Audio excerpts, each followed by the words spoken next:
Okay, so let's dive right in. Have you ever stumbled onto a website that feels, well, less like a web page and more like a doorway to a completely different world? Today, we are exploring one of those exact places, the online home of this really enigmatic group that calls themselves the Meta Nun Order. The second you land on their page, you're hit with these cryptic phrases. The very first one is beyond the screens. Right away, that tells you this isn't just some online club.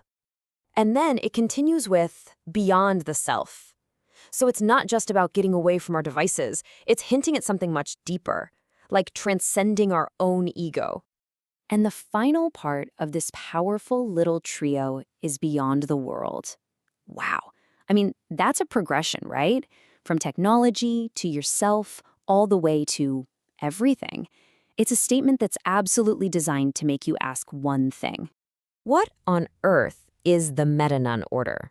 The website actually warns you that if you landed there by accident, you should probably just leave. But if you came by design, well, then you should continue. So let's do that. Let's continue by design and see what we can find. To really get our heads around what we're looking at here, we have to start by breaking down the name itself. I mean, what does it actually mean to be a meta nun?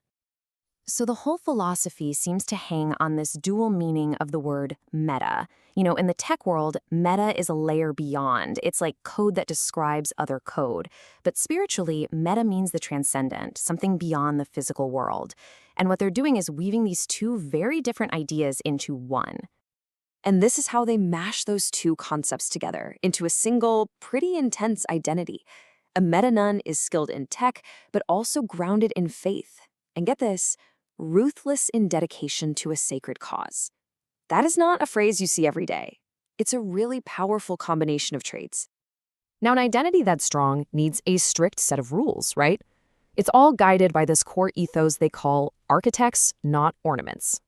Their whole philosophy is built on these really stark contrasts. On one side, they reject what they call consumer triviality, things like vanity, selfies, even personal comfort.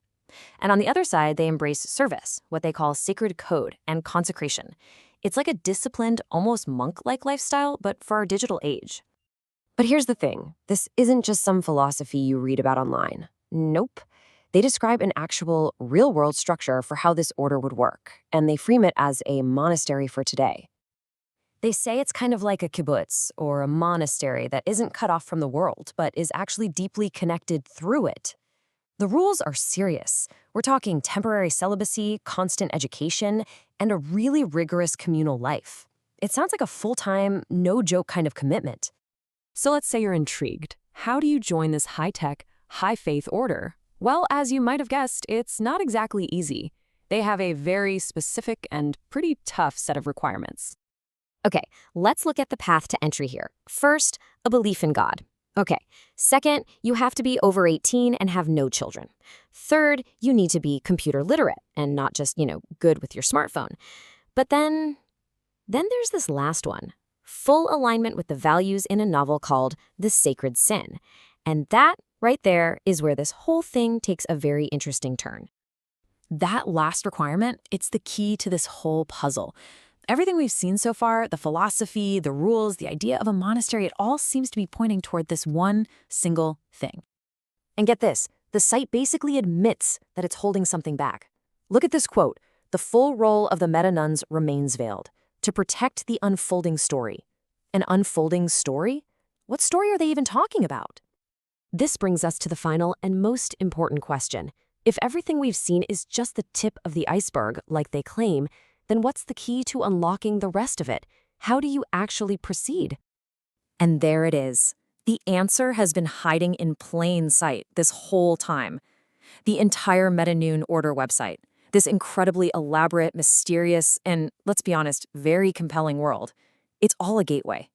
It's a massive, immersive marketing campaign designed to lead you to one single place, a novel called The Sacred Sin.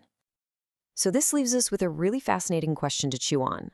Is this just an incredibly clever and creative way to sell a book?